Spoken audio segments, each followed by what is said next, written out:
The Love Song of J. Alfred Prufrock. If I but thought that my response were made to one perhaps returning to the world, this tongue of flame would cease to flicker. But since up from these depths no one has yet returned alive, if what I hear is true, I answer without fear of being shamed. Dante's Inferno. Let us go then, you and I, when the evening is spread out against the sky, like a patient etherized upon a table.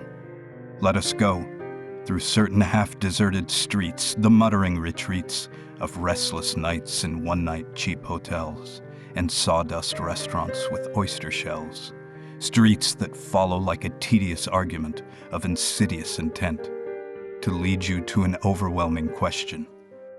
Oh, do not ask, what is it? Let us go and make our visit. In the room the women come and go, talking of Michelangelo. The yellow fog that rubs its back upon the window panes, the yellow smoke that rubs its muzzle on the window panes, licked its tongue into the corners of the evening, lingered upon the pools that stand in drains, let fall upon its back the soot that falls from chimneys, slipped by the terrace, made a sudden leap, and seeing that it was a soft October night, curled once about the house and fell asleep. And indeed there will be time for the yellow smoke that slides along the street, rubbing its back upon the window panes. There will be time. There will be time to prepare a face to meet the faces that you meet.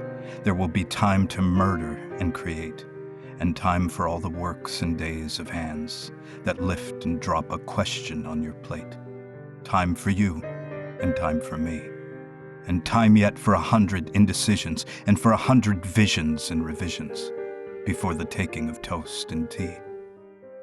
In the room the women come and go, talking of Michelangelo.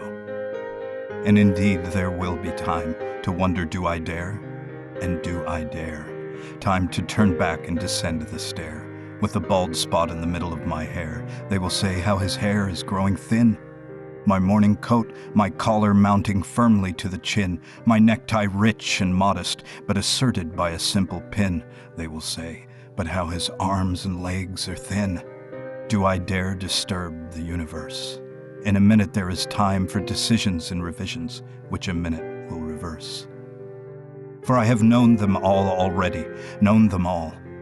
Have known the evenings, mornings, afternoons. I have measured out my life with coffee spoons. I know the voices dying with a dying fall beneath the music from a farther room. So how should I presume? And I have known the eyes already, known them all. The eyes that fix you in a formulated phrase, and when I am formulated, sprawling on a pin, when I am pinned and wriggling on the wall, then how should I begin to spit out all the butt ends of my days and ways? And how should I presume? And I have known the arms already, known them all, arms that are braceleted and white and bare, but in the lamplight downed with light brown hair. Is it perfume from a dress that makes me so digress? Arms that lie along a table or wrap about a shawl. And should I then presume? And how should I begin? Shall I say I have gone at dusk through narrow streets and watched the smoke that rises from the pipes of lonely men in shirt sleeves leaning out of windows? I should have been a pair of ragged claws scuttling across the floors of silent seas. And the afternoon, the evening sleeps so peacefully, smoothed by long fingers, asleep, tired, or it malingers, stretched on the floor here beside you and me. Should I, after tea and cakes and ices, have the strength to force the moment to its crisis? But though I have wept and fasted, wept and prayed, though I have seen my head, grown slightly bald, brought in upon a platter, I am no prophet. And here's no great matter. I have seen the moment of my greatness flicker, and I have seen the eternal footman hold my coat and snicker. And in short, I was afraid. And would it have been worth it after all?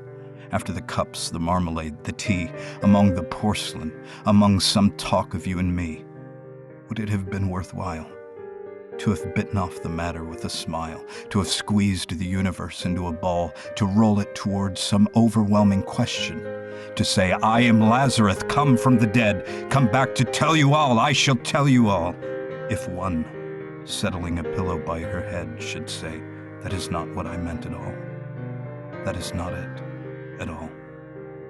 And would it have been worth it after all? Would it have been worthwhile after the sunsets and the dooryards and the sprinkled streets? After the novels, after the teacups, after the skirts that trail along the floor, and this, and so much more? It is impossible to say just what I mean, but as if a magic lantern threw the nerves and patterns on a screen, would it have been worthwhile if one, settling a pillow or throwing off a shawl, and turning toward the window should say, that is not it at all. That is not what I meant at all. No, I am not Prince Hamlet, nor was meant to be.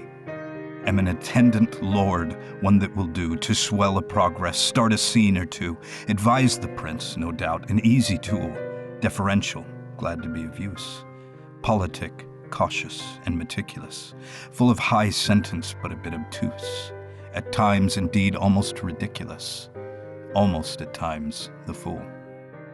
I grow old. I grow old. I shall wear the bottoms of my trousers rolled. Shall I part my hair behind? Do I dare to eat a peach?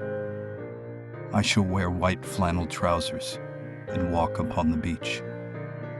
I have heard the mermaids singing each to each.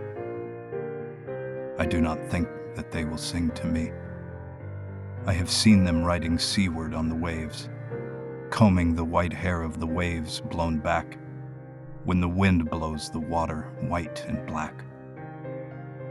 We have lingered in the chambers of the sea, by sea girls wreathed with seaweed red and brown, till human voices wake us, and we drown.